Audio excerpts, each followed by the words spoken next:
So I know this might be a little controversial, but I really feel like the Me Too movement has ruined modern dating. I know that our old dating culture was wrong, but I really feel like we've overcorrected. I can't deal with dating apps anymore. I just want to passively let men approach me in public.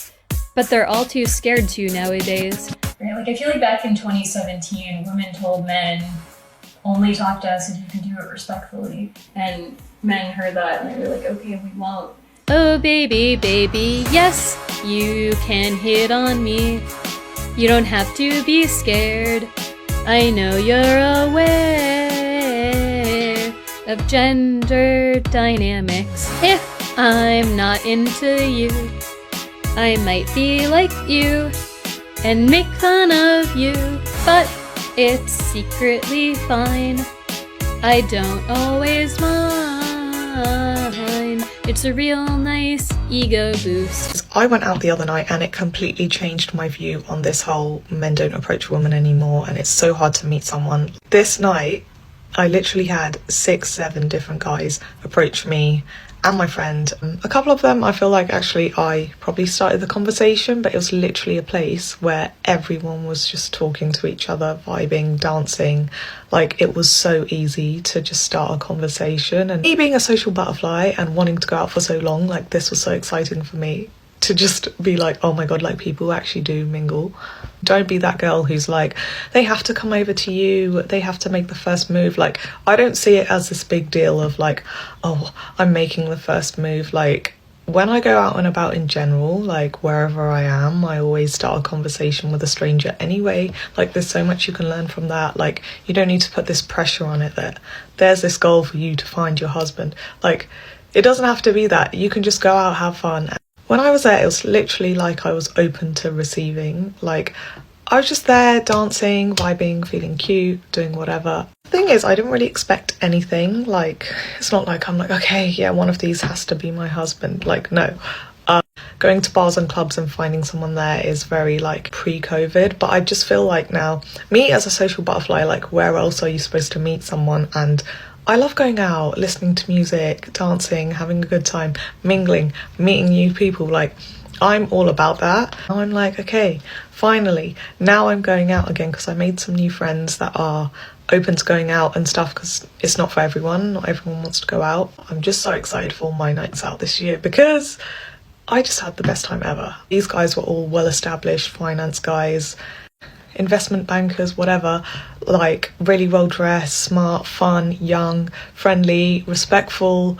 I feel like for now, we were getting offered everything: drinks, numbers, Instagrams, dinner dates. Like, yeah, it was kind of crazy, but you have to be open to it as well. Like, obviously I didn't want to get like carried away and end up with this huge roster of pointless like connections and men on there. At the end of the day, you want to have good connections or find someone, you know, that's going to be your husband one day or whatever, but like, just don't put too much pressure on it, and you'll realize there are normal people out there, decent guys out there, like men that act like gentlemen. From what I experienced that night, obviously later down the line we might find out that they're all trash anyway, but yeah, it was just such a good time. Women say they are never approached anymore. She's not going to throw a drink in your face. You're not going to be arrested. You're not going to be called a creep, but they're so scared to do anything, to make any sort of move.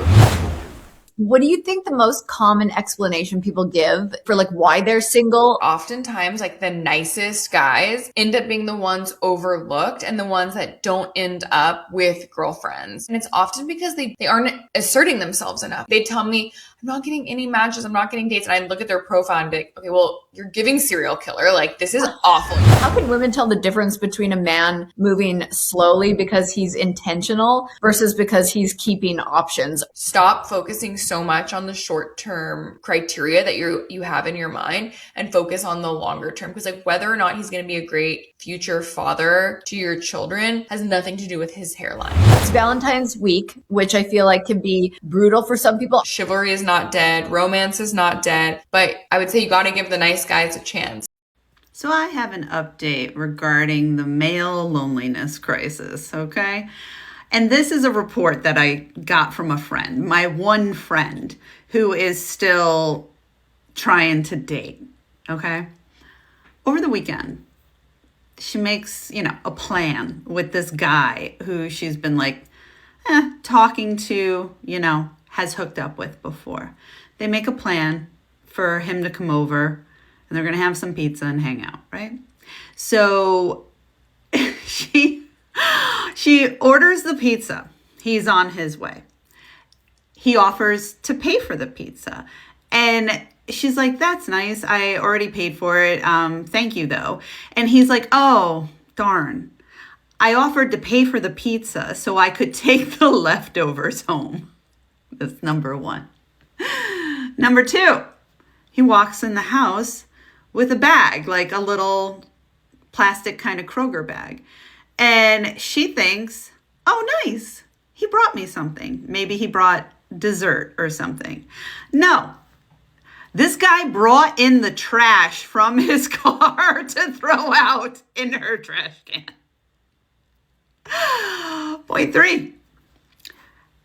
They hug each other. Hello. And he says, yeah, sorry, I stink. I didn't put on any deodorant today, and I just got off of work. Point 4. They're sitting on the couch next to each other eating pizza, and he is just checked out on his phone. And she's like, what's going on? And he's like, oh, it's this girl I've been talking to. He knew he was there as a date with my friend. I thought they said they had hooked up a couple of times or something like that, and it wasn't really that serious. So I don't even know if it would have been a date. It might have been something more like we're just hanging out. I mean, you probably need to still put deodorant on or, maybe bring something. But yeah, I don't know if they're in a relationship. I think they're just hanging out. Right.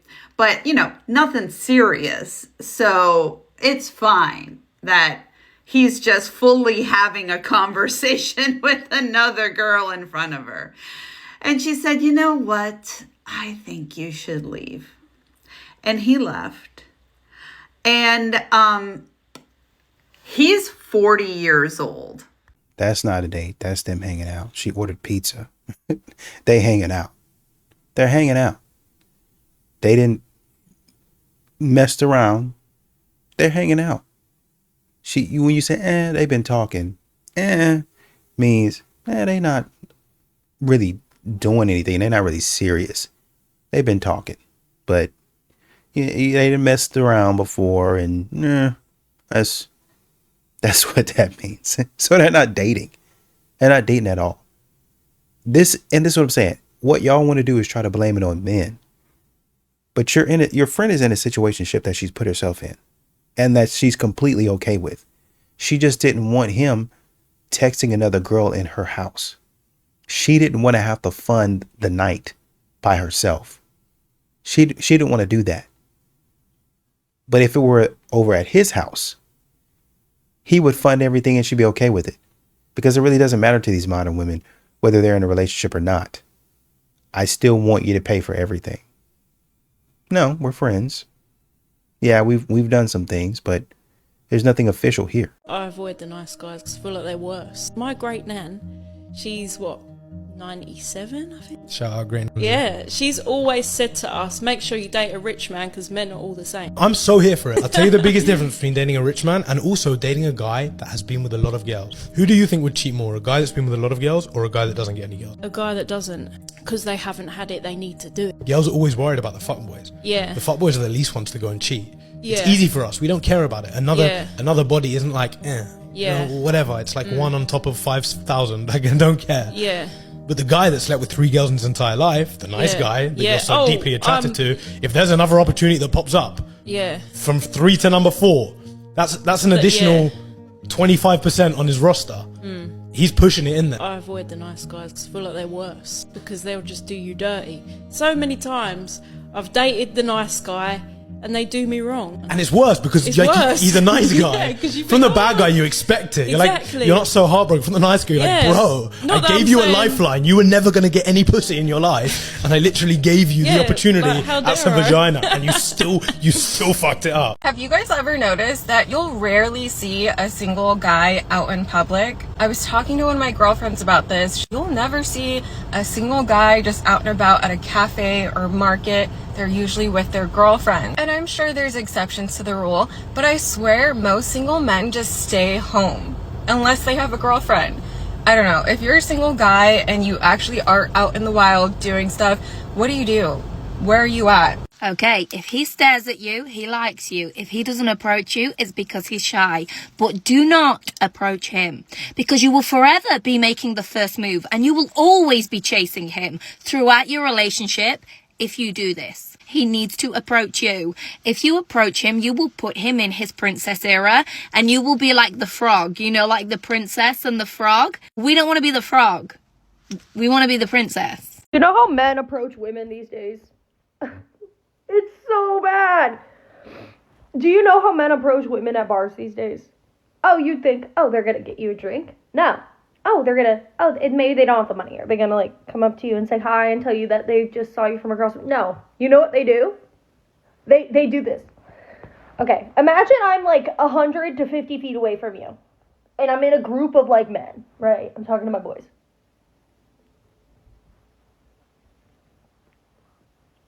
That's what they do. They literally like that. This is how they hit on you. This is how they hit on me. Bitch, fuck off.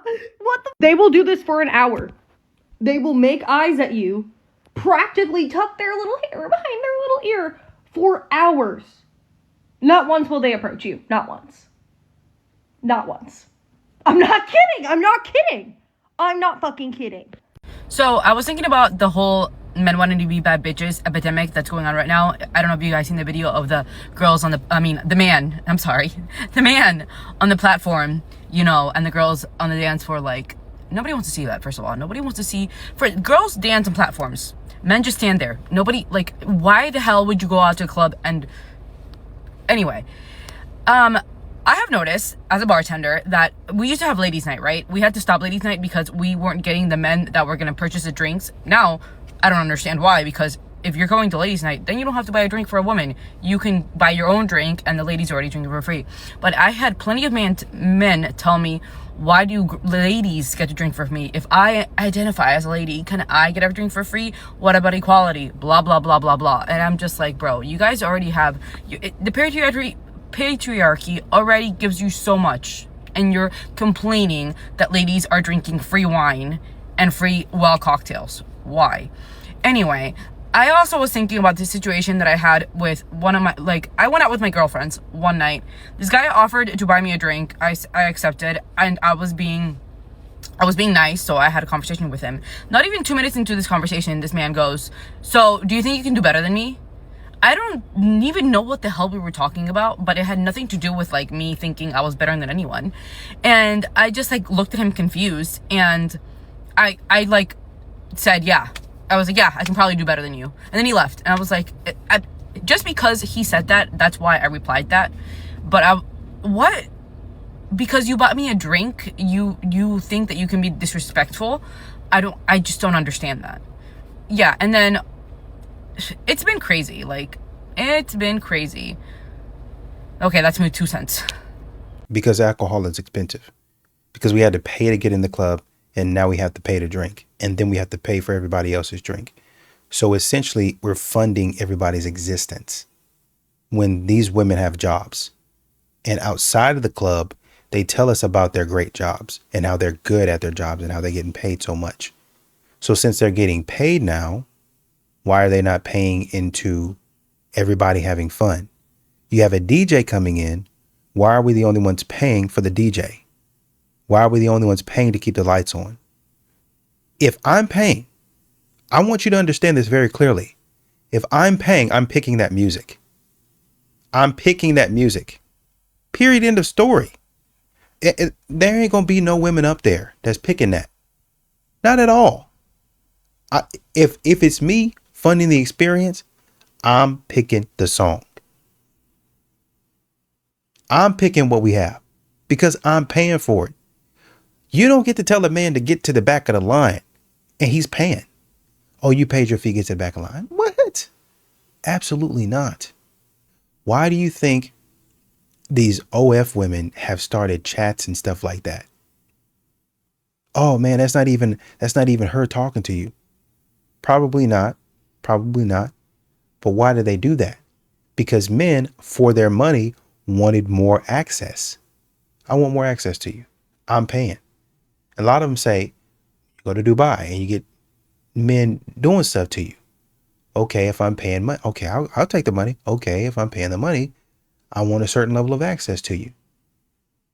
So the same concept goes with the club. If I'm paying for certain things, then I want a certain level of access. I can't continue coming in here paying for stuff and nothing benefits me. I just have to sit there and watch. If I'm paying and women don't want to be bothered with me, I'm going to get up there on that stage and start dancing.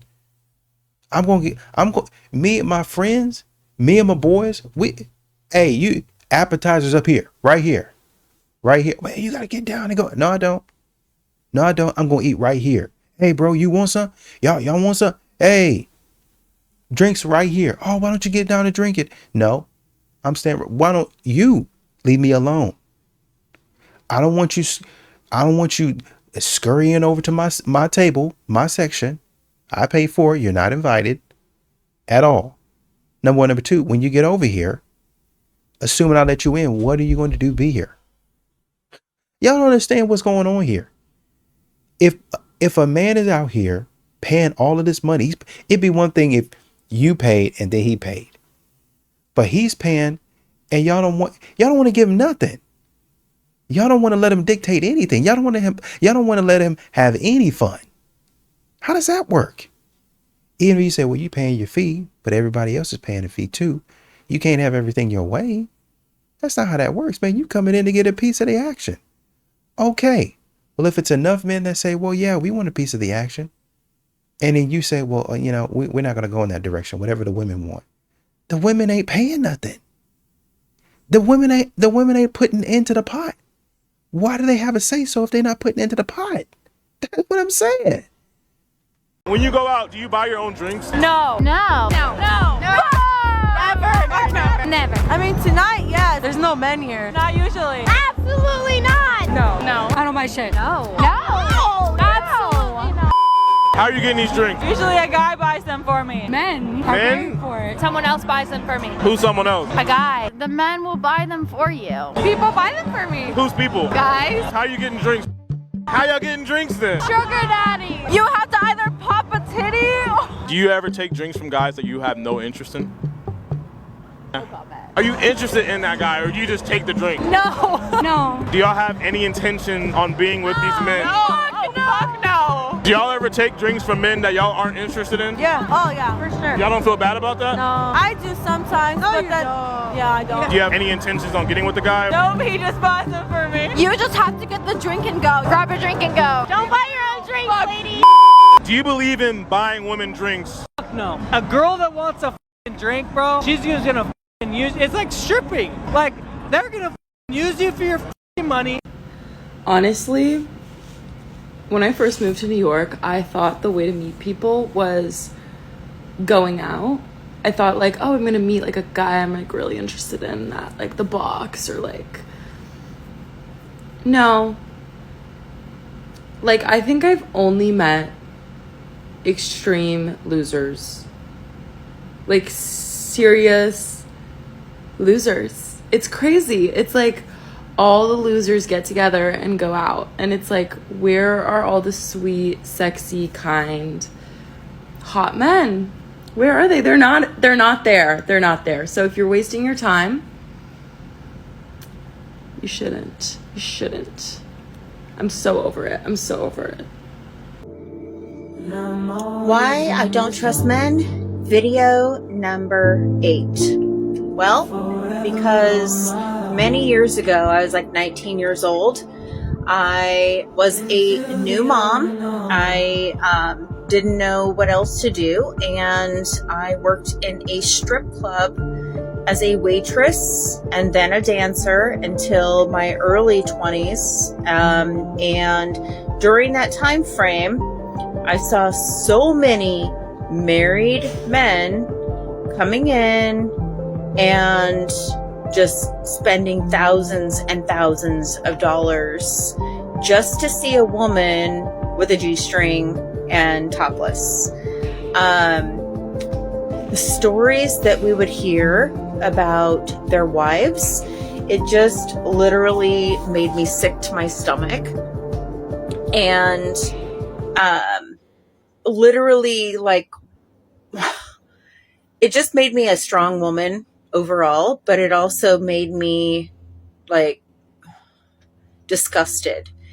It opened up my eyes to what men were really thinking, the things that they would proposition, the things that they would say, the things that they would do, the way that they would act, how much money they would offer for things other than a dance. I've been offered $20,000 to go back to a hotel room. That never happened. Some of us were very legitimate, and most of us were actually just single moms trying to survive, or college students trying to survive. But during that time, I saw so many men that were married coming in, propositioning women, and it was so disgusting. And it just really opened my eyes up to what is really going on there. And you know what? Women don't know what their husbands are doing. They think they're at work. They think that they are traveling for work. And yeah, they might be traveling for work, but they're also hitting strip clubs, and totally unnecessary. If you are happy in your marriage, do not be going to strip clubs. Okay, you don't need to be looking at other women. You don't need to be propositioning women. It belittles you. It makes you a disgusting human being.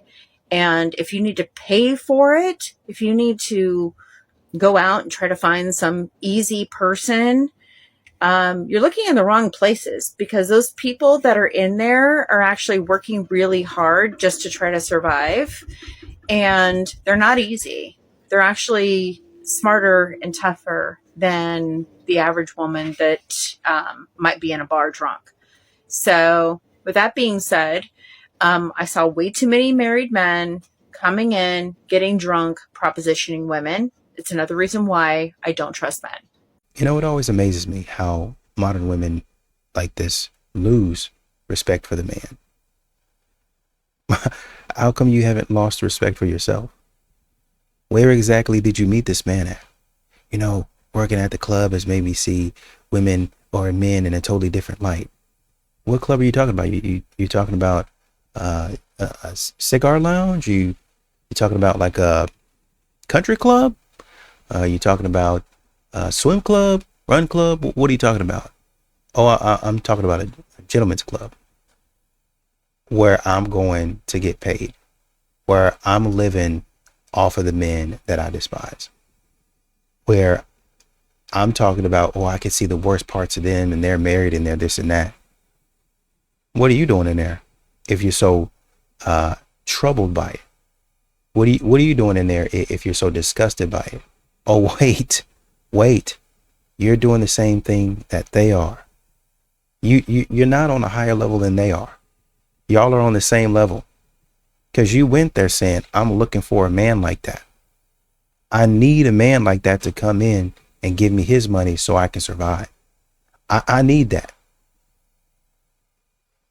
I don't know where you guys are thinking that you're a lot better than men, because it's not you that's doing the paying, but it's you doing the dancing. It's you that's rubbing all up and touching all up on them when they pay you to do so, or even before that, so they can pay you to do so. It's you getting a hotel room with some of them and going in there and doing a little bit more than dancing. But of course, you don't have a lot of respect or trust for them. I went to the club last week, and I walked up to this group of guys because I'm bubbly, whatever, and they just stood there and looked at me. What was going through their mind? I don't think they know what they were missing. They're sick of paying for your drinks. That's really it. How many times have they gone out on the weekend and they've paid for a woman's drinks? And then, come to find out there's really no intention from the woman that's good other than she just wanted her drinks paid for. And there's all this content out there where women are revealing their true intentions, that they really just want free drinks, they want free food, they're not really that interested in you guys. Well, men have heard the message and they're tired. They're tired of putting money and effort towards somebody that's not willing or wanting to even put anything back into them. So men have smartened up. They are not falling for it anymore. If anything, they just want to buy their own drinks. Maybe their guy friend they'll buy a drink for, and then they're going to save their money for a woman to enter into his life that is worth it. He would much rather save up and spend on her, the woman that is willing to put forth effort, rather than just some girl at the bar looking for a free drink. I hate my fucking small Romanian city, man, because why am I going to the club and I am expected to pay an entrance fee? For reference, this is what I was wearing. Like, this is my butt. This is what I look like, okay? I changed now because it was uncomfortable, but this is what I look like. I live in big cities, okay? I'm a digital nomad. I live in big cities. That's where I thrive. I am in Seoul. I am in Tokyo. I am in Taipei. I am in the fucking big city. I am in New York City. You will not catch me paying money to exist in a club. That is not my job. My job is not to pay money to exist in a club, okay? I am in the club attracting the men. And the men are the one going to the bar, making money for your fucking club. Asking me to pay, it was not even a high fee. It was like, I don't know, $4. I don't know. You could ask me for 50 cents to get into your club. I will not pay for that. I have not once in my fucking life paid to get into a fucking club. I can count on the fingers on one hand the amount of times I paid for drinks in a fucking club, okay? When you go into clubs in fucking Tokyo and in Seoul and in New York City, they give you drinks for free. That's who you are as a woman. Your value as a woman is so high that they want you there. They want to lose money on you just for you to exist there. And I walk into this fucking Romanian club with the most average fucking men you could meet that make like 1/3 of my salary. Okay? And they are wearing fucking Adidas shirts to the club. And you are asking me to pay your fucking entrance fee? You are asking me to pay cover to your fucking club. Like, I walked into this fucking club, okay? I am with a group of friends. And my friends are sitting on the terrace. And I'm like, okay, I'm just gonna walk in to buy us drinks. And I can get them out and we can drink on the fucking terrace. So we don't have to actually pay for the club entrance. And me and my friend, mind you, also a very fucking hot woman, okay? We try to walk in just to get drinks. And the bouncer stops us. And he's like, hey, entrance fee. And I'm like, for us too? Like, I get you are asking for entrance fee of my friends who are men. For us too? And you know what this motherfucker says? He says, yeah, especially for you. I don't think you get this right. This is why no business in my fucking small Romanian city ever works. Because you motherfuckers don't get this shit right.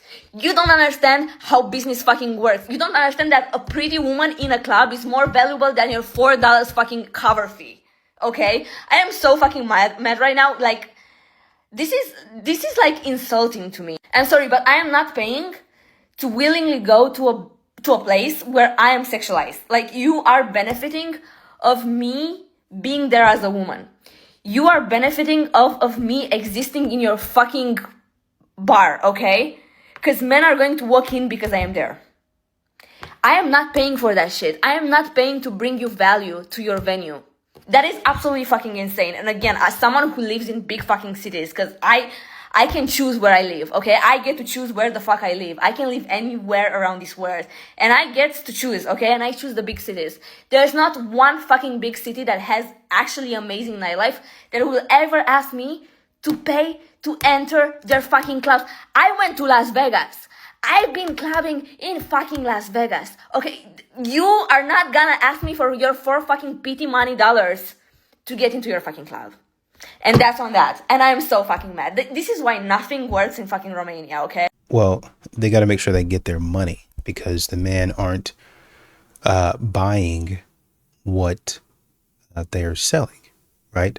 They're kind of holding on to their cash, going out there buying drinks for themselves instead of, oh, give me another drink and another drink. And if you're a real man, you would get drinks for me and my friends. They're not doing that.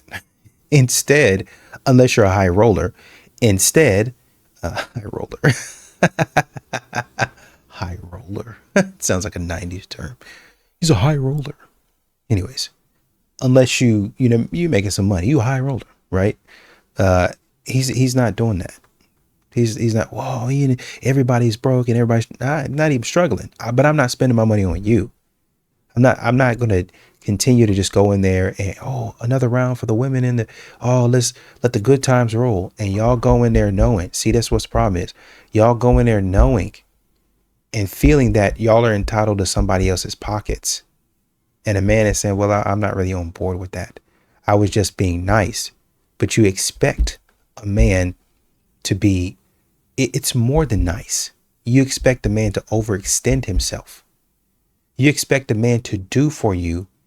Oh, well, I didn't know I had to give back. It's like when they sent that stimulus check out and people were like, oh, no, it's great. Stimulus check. Thank you, Mr. President, and yada, yada, yada.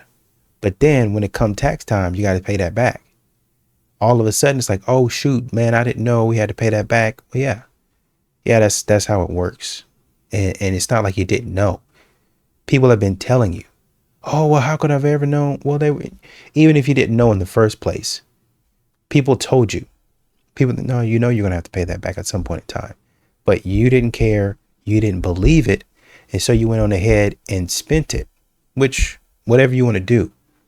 But when it comes time to pay it back, you got to pay it back.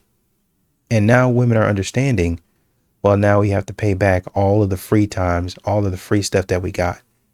We're going to have to actually start doing things for men so that men can understand, oh, yeah, I'm getting value out of this relationship or this event as well. The real reason that club culture is failing is because they've priced out all of the hot guys from the club. I club all the time. I've been clubbing in Miami, Las Vegas, New York, Ibiza. In all of the clubs, it's all about bottle service and it's all about tables, and that's what the club cares about.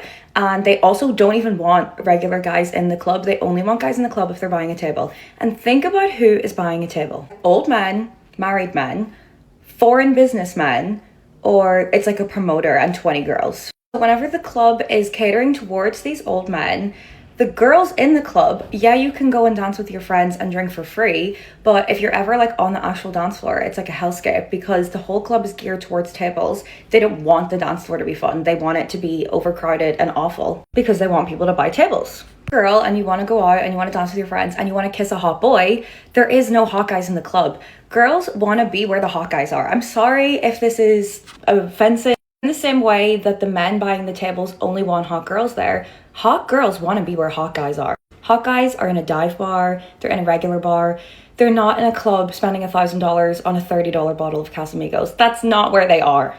Really, it was old rich men who ruined the club.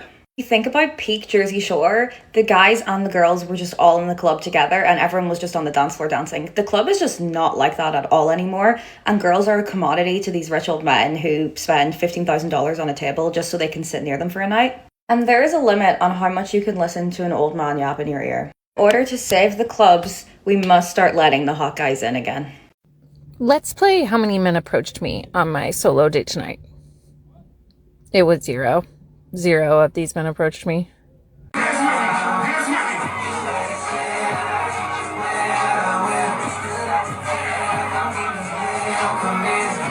was so utterly disappointed when I became an adult and I was able to go to a club and I found out that this isn't what the club is like. Like, I genuinely thought that the club was going to be like Step It Up? Step Up? I forgot. And Stomp the Yard. I really thought it was about to be like that. And I get to the club. Finally, I'm able to get into the club as an adult. And all I see is these lame people standing in sections on their phone, recording bottles, and bottle service girls doing the... I'm like, why is nobody dancing? Why is nobody dancing? I've waited my whole life for this. Where are the dance battles? Where's the step in? Like, where's the dance? Where's the stomp in the yard? Like, what is this? What is this? people paying $45, $50 at the door. Not me though, I got in on the list. But like, what? I've never paid to get into the club. But like, why is nobody dancing? And I realized, either it never existed, or I was born too late to be able to experience people actually not being on their phones and dancing in the club. And now we've gotten to the point where we're clowning people for dancing in the club. What they was doing was like, take this back to like the early 2000s. What they was doing was tough. And then a dance battle would have ensued afterwards, and everybody would have been in a circle, cheering on because we supposed to be dancing, we supposed to be having fun. A dance battle in the club sounds like fun. You know what I mean? I don't even know how to dance, but if there was a dance battle in the club, I'm joining in because it just looks fun. But to my surprise, we don't dance in the club. We just record bottles and pay for overpriced sofas that people's gonna sit on and stand on. A lot of people are gonna disagree with this one, but the girl in the relationship going to the club without her boyfriend is completely different than if the guy went without her. I'm not saying all men and women are the same, but generally, women like to dance. We like to sing. We like dressing up. We like getting ready to go out. It's a whole thing for us. When I go without my man, I'm going with the girls. We're just dancing all night. There's no standing around. There's no sitting down. We're just there to have a good time, dance the night away. It's so much fun. Versus, I can't even imagine my man going without me and having a good time.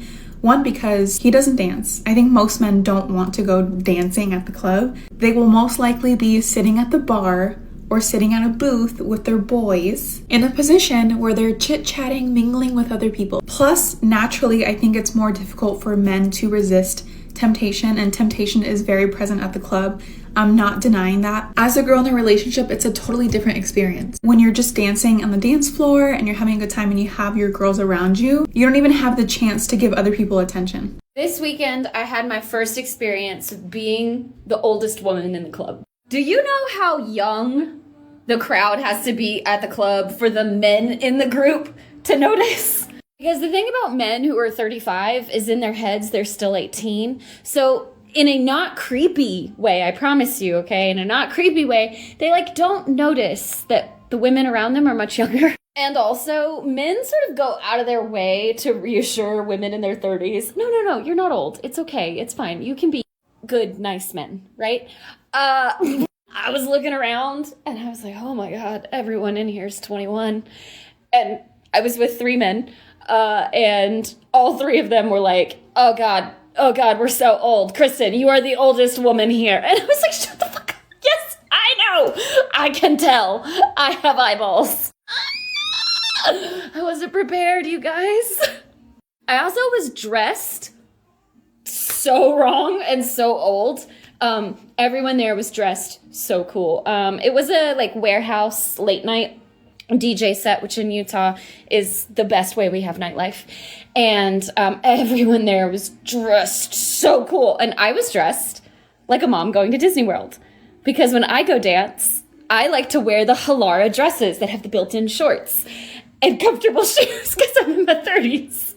But I just was not prepared for how your 30s come at you quick, okay? I wasn't prepared for how quickly I needed retinol, and I wasn't prepared for how quickly you look around at everyone in the club and you realize that you are a cool 14 to 15, 16 years older than they are. Oh. So, anyways, I'm preparing today to go be the youngest woman in the venture capitalist founder mixer that I'm going to. So, oldest woman in the club, youngest woman in the boardroom. I'll take it. So I just got through having a conversation with a friend of mine, and we were discussing what do we miss most about being in a committed relationship. And we both agreed that it was that emotional connection. Now, of course, we miss the sex, of course. But when you have that emotional connection with somebody, the sex is so much greater. What was my worst date ever during my dating escapades after a divorce? I'm so glad you asked. I can't wait to tell you. 7:40, I walk out with my head held high by myself. No text, no call. But I do get a call 2 days later. Do you know what I'm really tired of? Men fucking with me. I separated from an 18-year marriage in my early 40s. I'm 50 now. I would have expected it to be easier as I got older. I've been divorced a long time, about 7 years now, and I have learned so many lessons. And I would like to save some other people some of those lessons, even though I do think some of them are good for you and you have to learn. But I think we should give each other some tips. Number one, when you've been married for 20 years and you come out thinking, oh, it's just going to be sunshine and roses, I'm going to find somebody, I'm going to have a new wonderful relationship. No, you're not. I'm just sitting here thinking, social media got people fooled like everybody is replaceable, and it's not true. Listen, just because you find someone who looks good doesn't mean they have good energy, it doesn't mean they have good intentions, and it does not mean that they're a good person. Let's answer this question. Can I ask, how do you think it got to that point if you don't mind answering? She's referring to the video I made where I talk about my husband of 25 years sitting me down and telling me at a Mexican restaurant that he was only in our marriage for our daughter. Essentially saying he didn't love me anymore, which I therefore left and started over again with our daughter. So how did it get to that point? You know, it's very interesting that you asked this because I've been making videos about older women dating younger men. And it's funny because I think that age actually did hurt us in our marriage. I was 21 and he was 31 when we got together. I had a 2-month-old baby and he had a couple kids actually from a previous marriage. And I was still living with my parents. It was very much, even though neither one of us had anything, neither of us had any money, we didn't have literally anything. That part was very equal. He was still 10 years older and was very much the boss, controlled the finances, made all the decisions, when we were going to live together, when we were going to get married. He was the decision maker in all of those cases. And I didn't really have enough confidence to make my own decisions at that time. What happened though was we got together and I started really helping him build a business that he had a license for, but really wasn't doing anything. So I applied all of my marketing to his business. The business took off. Between my marketing and his sales, we skyrocketed. We made $1 million our first year. We were the #1 catering company in all of Las Vegas for decades. It was a really big deal. But what happened was, as that time went on, I started establishing myself. I started building my own confidence, my own identity. Eventually, we wound up getting into real estate, and I became a teacher, trainer, and started coaching and speaking on real estate and on marketing. And then that turned into me speaking about affiliate marketing, making 6 figures as an affiliate marketer. And I want you to recognize that the structure was already there, right? She was actually going through some stuff. No matter how she tries to paint it, she was actually going through some stuff to where she didn't have the confidence to go out there and be the public speaker or whatever it was that she ended up doing. Just saying, she didn't have that confidence before, but through helping him launch his business, he's got one piece of the puzzle. I've got one piece of the puzzle. Together, we can complete this thing and make some money. That's how it's supposed to go. But what you're trying to do right now is saying that you were much better than he was. And that's not the case a lot of times. And then I'm on the stages and I'm writing books and I'm doing things like that. And as I climbed that social ladder, I don't know, whatever you want to call it, I think he struggled. And I'll be really honest with you, he didn't change. He didn't change at all. I don't think in the entire 25 years he ever changed. He was the same guy he was when we met, and that was a problem. Because when you marry a 21-year-old girl that has not grown into the woman she's going to be yet, you're kind of asking for trouble unless you're going to grow with her. And you know, if one person grows and the other one stays in the same spot, then one is probably going to go a different direction. And I'm not saying I was better than. I'm not saying anything to do with that. I'm saying we grew in different directions. I grew up in that marriage. I grew up, and then. And once again, we're not hearing, oh well, he gave me space to grow. If you had been on your own, maybe you would, maybe you wouldn't have. But what definitely is the case is that you were in a situation where, did she say she was a single mom? Okay, so she had a 2-month-old at that time. He had kids. Okay, so they're bringing in kids to the marriage, right? So pretty even. But you're a little bit younger than he is, but this is what you want. You're still staying in your mother's house. Whatever. He's an older man. He's more mature. That's what you're thinking. He's more mature. He's going to take care of me. And he actually does. He actually does take care of you. But like you said, okay, no, now I'm not a wounded soul anymore. I can move from my parents' house where my parents are helping me take care of my baby into a place where a man is going to help me do that. Right? Or I can help him. We can help each other. It's mutually beneficial. But I have space, my own space, because it's different living with your parents. It really is. I understand that, I lived with my parents for a while until I can get off my feet or get back on my feet. Stuff happened, had to go back and live with my parents again, and then do the same thing over again till I got back on my feet. It happens, right? But you're essentially going from one household and saying, okay, I don't. And that's why I say, living with your parents is, especially if you're making your own money, you're grown, you kind of move on your own schedule. mom and dad they still want you to do certain things, and they still want you, don't be coming all in the house at all times of the day and night, right? So I understand it from that perspective. But when you start doing your own thing, you get in your own house, then you're like, okay, man, I can stretch out. And that's what you had an ability to do in your own house with your own kids. You make your own rules. You set your own schedule. I get up whenever, if you want to, I get up whenever I want to get up. I cook whenever I want to cook. If I want to cook, it's your house. So he allowed you that space to do that. And now that you're like, okay, man, I'm a little bit stronger. I gotta do this, and this. And he didn't really grow like I wanted him to. Are you sure? Are you sure? Or he just didn't want to, maybe you was wanting to travel around the world. And maybe he was saying, well, my kids, the kids, we got this, and this. We're doing all right. No, well, I want to go see the world. I want to go do this. Well, let's take a vacation then. But being gone all the time, that's not what I want for my life. Well, I want to go travel. I want to do this. Again, we can take a vacation. But traveling all around the country, like what, 5 or 6 8 days out of the week, that's not what I want for our children. I want a little bit more stability. And she wants to do what she wants to do. So now here we are. I didn't want to ask for allowance. I didn't want to ask for money. I didn't want him to make all the decisions anymore. I started standing up for myself and saying, this is what I want our life to look like. I didn't feel safe in a lot of the decisions he made. And it concerned me. And so I wanted to be more involved with the finances. I wanted to be more involved with our investments. And there was so much push and pull then, because for so long he was just the boss. And, a man's ego doesn't do so well when the woman becomes too strong. And I did become too alpha. I did become too bossy and domineering. I think I just a fear for losing everything, which I won't go into those details. We had some issues in there. I didn't trust the situation. I'm like, I need to take over. I need to protect us and keep us safe. And what does that do? That makes me less feminine. It makes me less attractive. And I'm not saying it was his fault. I'm not saying it was my fault. I'm just saying when you start off with that much of an age gap, somebody's going to probably grow in a different direction than the other one. So that's just my honest answer. At 47 years old, after 25 years married, I found myself divorced. You guys, I thought it was over. I remember sitting on my floor just crying, saying, I don't want to do this anymore. I'm too old to do this again. I'm too old now to fall in love and find the love of my life, because how much time are we going to have left, right? Now, some of you are going to say 47 is so young, but to me, it felt like life was over. And to be honest with you, even into my 50s, I bought my own house. My kids went off to college when I was 50. And then one day I happened to be looking across the bar and saw a guy, and I asked my friends, who is that? And they said, we don't know, but we'll find out. Little did I know they were actually approaching him. I didn't realize that was happening until it was already happening. Right now, I can tell you that for the first time in my life, since my divorce, I feel alive again. And it has really made me realize that I'm 52 now, and I feel great. I'm out having fun. I'm dancing, I'm dating, I'm singing, I'm playing, I'm traveling. I'm doing all those things, and I have freedom to do it. So if you think your life is over at 50, take it from me. It's not over. Well, I've been honest about the dating journey up until now, so why change? So the guy I've been dating for 8 months just came over and broke up with me.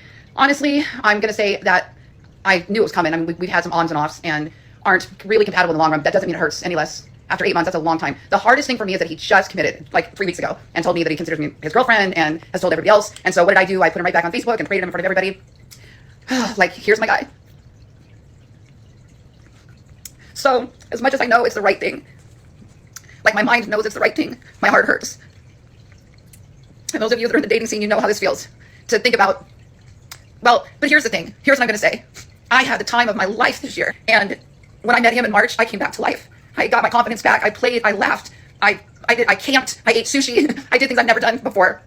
I ran barefoot through the sprinklers and into the cold waters camping and peed behind a tree. All the things I swore I'd never do. I don't have any regrets at all.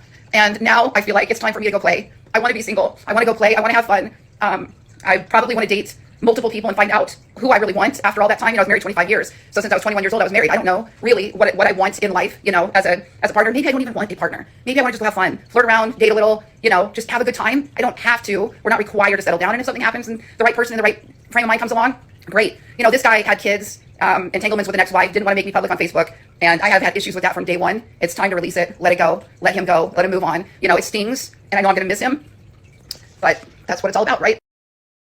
And once again, we're not hearing, oh, well, he gave me space to grow. If you had been on your own, maybe you would, maybe you wouldn't have. But what definitely is the case is that you were in a situation where, did she say she was a single mom? Okay, so she had a 2-month-old at that time. He had kids. Okay, so they're bringing in kids to the marriage, right? So pretty even, but you're a little bit younger than he is, but this is what you want. You're still staying in your mother's house, whatever. He's an older man. He's more mature. That's what you're thinking. He's more mature. He's going to take care of me. And he actually does. He actually does take care of you. But like you said, okay, no, now I'm not a wounded soul anymore. I can move from my parents' house where my parents are helping me take care of my baby into a place where a man is going to help me do that, right? Or I can help him. We can help each other. It's mutually beneficial. But I have space, my own space, because it's different living with your parents. It really is. I understand that, I lived with my parents for a while until I can get off my feet or get back on my feet. Stuff happened, had to go back and live with my parents again, and then do the same thing over again till I got back on my feet. It happens, right? But you're essentially going from one household and saying, okay, I don't. And that's why I say, living with your parents is, especially if you're making your own money, you're grown, you kind of move on your own schedule. Mom and dad still want you to do certain things, and they still want you, don't be coming all in the house at all times of the day and night, right? So I understand it from that perspective. But when you start doing your own thing, you get in your own house, then you're like, okay, man, I can stretch out. And that's what you had an ability to do in your own house with your own kids. You make your own rules. You set your own schedule. I get up whenever, if you want to, I get up whenever I want to get up. I cook whenever I want to cook. If I want to cook, it's your house. So he allowed you that space to do that. And now that you're like, okay, man, I'm a little bit stronger. I gotta do this, and this. And he didn't really grow like I wanted him to. Are you sure? Are you sure? Or he just didn't want to, maybe you was wanting to travel around the world. And maybe he was saying, well, my kids, the kids, we got this, and this. We're doing all right. No, well, I want to go see the world. I want to go do this. Well, let's take a vacation then. But being gone all the time, that's not what I want for my life. Well, I want to go travel. I want to do this. Again, we can take a vacation.